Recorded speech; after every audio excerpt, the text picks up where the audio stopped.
وما كان الناس إلا أمة واحدة فاختلفوا، ولولا كلمة سبقت من ربك لقضي بينهم فيما فيه يختلفون.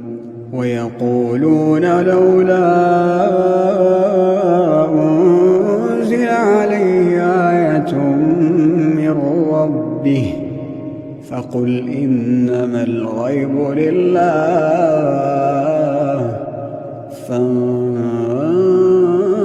فانتظروا